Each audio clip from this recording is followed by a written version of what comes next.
Hello, and welcome to another Writer Wednesday with Sara.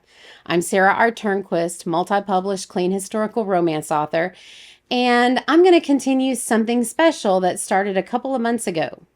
See, years ago, I tried my hand at publishing a collection of short stories. In my Convenient Risk series, I had these two supporting characters that I and others were eager to see more of. They were lighthearted and funny and just had interesting interactions. So I did this more lighthearted collection of short stories. This one right here. One for each month of the year. Last month, we continued the story set during February, and I'll pick up where we left off last time.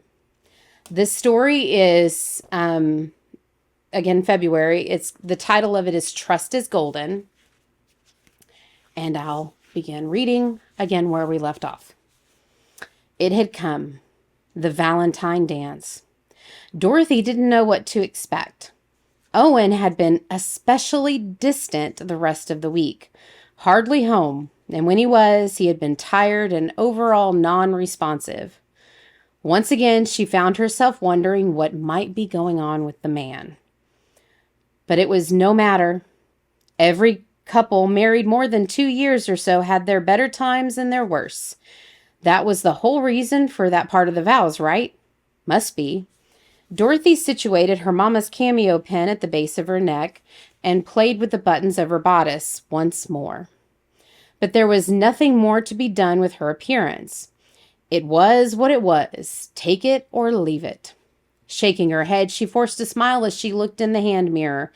What did Owen see when he looked at her? What did she want him to see? She put the reflective piece down, best leave well enough alone. Grabbing for her shawl, she took a breath and opened the bedroom door. She stepped into the great room to find Owen sitting in his chair, just waiting for her as he always did, that contemplative look upon his face, so deep in thought his eyes were closed. Was he thinking of the things that had passed between them these last days, or thinking on... A great snore erupted from him. She scowled. How rude. Had he no concern after these things at all? Stepping to his chair, she reached down and pinched his arm. He startled awake. What? She put on her most innocent front. Did I wake you? No, he rubbed his eyes. I wasn't sleeping. She rolled her eyes, but caught a glimpse of him, smoothing over the spot near his shoulder where she'd got him. He looked at his upper arm as if he could see it. Thankfully, it was well out of his visual range. Shall we go? She pressed. Oh! He looked up from his musing, stood, and opened an arm wide for her to pass. Yeah, I've got your chariot ready. She nodded and walked in front of him, working to keep her feelings in check. No need getting all emotional. She would just have to see what this evening brought. Moments later, they were perched on the wagon's bench, and Owen spurred the old mare into action. They traveled in silence, with the exception of the times she needed to help Owen stay on track. What would become of the man if she weren't there to assist him? How did he ever manage to get from the Miller Ranch to Wharton City and back without her? They arrived at last to the small town that was still very much alive with merrymaking for this special occasion. After securing the horse and cart, Owen escorted her to the cafe, where the festivities were in full swing. They spent the first several minutes greeting those they knew, catching up on who had done what over the last couple of weeks, who fared well and who needed to be looked in on. Such was the stuff of this small town life. Dorothy found herself deep in conversation with the mercantile owner's wife, her eyes straying often to the twirling of lace and fabric nearby as ladies moved about on the arms of their partners. How she wished Amanda could have made it tonight, but she knew that if the woman could have respite for an evening, she would likely use it for sleep. There was little doubt in Dorothy's mind, however, that Brandon had planned an evening plenty special for her. Yes, those Miller men were crafty and sweet at the core, even if they needed minding. As her thoughts turned in that direction, she shifted her focus toward Owen. But as she spun, she couldn't catch sight of him anywhere. Excuse me, she said to the woman who had continued to chatter on. I don't want to be rude, but I seem to have lost my husband. Mr. Miller?" the woman asked, her features contorting. "Yes, he was just here, I'm sure of it." "Why, yes, he was. He probably just went to take his place for the next song." The woman's concern seemed to fall not on Owen's disappearance, but on Dorothy's confusion. Why was that? Pardon? His place? Yes, he has a part in the next song. A part? Dorothy was more befuddled than ever. What was this woman saying? Surely she was mistaken.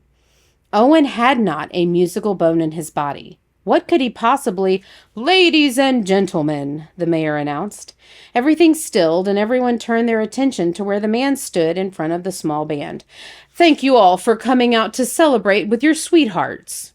There were excited murmurs through the crowd. Dorothy had a difficult time following along. She continued to scan for Owen, her worry spiking. That man had another think coming if she got a hold of him. Wander away and scare her like this. Had he gone soft in the head? "We have the specific honor this evening to share a gift one of the well-established citizens of our town wants to bestow on his sweetheart."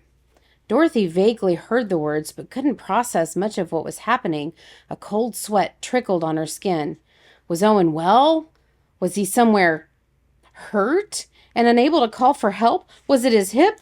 "Turn it over to Mr. Owen Miller." What? She jerked her head around so fast she felt a twinge in her neck.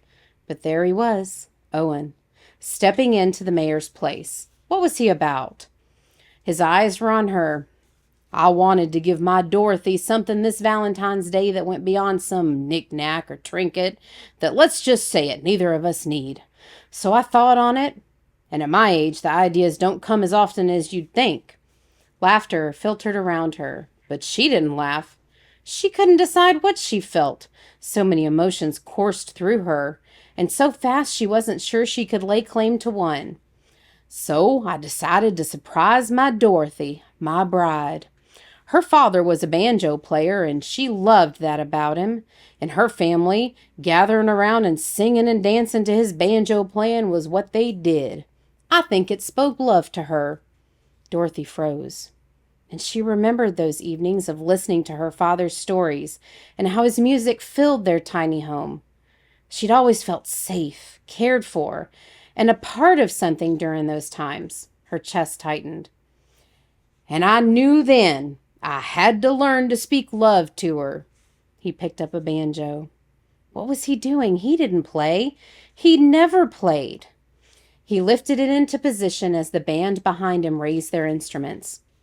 True, he seemed a bit awkward at first, but the world fell away when he began to play a favorite tune from her childhood, and then his deep baritone filled the space with the melody. He was singing to her. What was holding her upright? Her heart clenched and beat harder at the same time, and warmth filled her whole being. "That's a mighty fine man there." The mercantile owner's wife was at her side still. Dorothy mumbled something, seemed incoherent, her focus on Owen. "How he learned that in just a couple of weeks, I'll never know." She turned to look at the woman. "What?" "Yes, he's been coming into town, sitting with my husband for 2 weeks, about every day, I reckon, trying to get this song just right." Dorothy's gaze fell on Owen again as he let the last notes of the tune fade. His eyes found her in the midst of the crowd, and he gave a slight bow. The audience cheered. Owen nodded and backed behind the band. "Thank you, Mr. Miller," the mayor said, stepping forward. "That was some fine picking, don't you think, folks?" But the words dulled in Dorothy's ears. She maneuvered past the woman at her side without excusing herself, and then seemed to float around and through the remaining gathering until she faced her husband. Once she was there, toe to toe with him, she lost her words. "Did you like it?" he asked. His eyes gleamed like a schoolboy's. She opened her mouth but couldn't speak, so she nodded, reaching for his hand. "You all right?" His brow furrowed. She nodded, looking down before meeting his gaze again. "I never expected. That is, no one has ever done something like that for me." He pressed his free hand to the side of her face. "I ain't no one, Dorothy. I'm your husband." So you are, she smiled and choked back a sob. And I've been so wrong.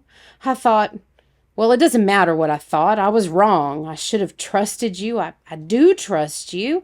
I just let my mind play tricks on me and wait, say that again? I trust you, she said, squeezing his hand. And I do. I won't doubt again. He stepped closer, a grin widening his features. No, I meant the part before that. She narrowed her eyes. You mean the part where I said I was wrong? That's it. The urge to slip back a step and let him have it filled her, but the playful glint in his eye melted her. You get to have it this time, Mr. Miller. I was wrong. He kissed the tip of her nose. And it don't matter. If possible, I love you more. This man, he made no sense. He must be crazy. But she embraced him and thanked the Lord that they had years ahead to be crazy together.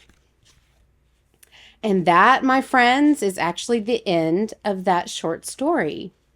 So if you have missed the previous scenes, now that you've heard the end, they may not make as much sense, but they are fun. This whole story is full of fun with Cook and Owen and just their antics. So we'll connect all the other short story segments down below in the description. And thank you for listening. Thank you for enjoying Cook and Owen with me for a little bit. They're two of my most favoriteest characters that I've written. So I'll see you next time. Writer Wednesday. Happy reading.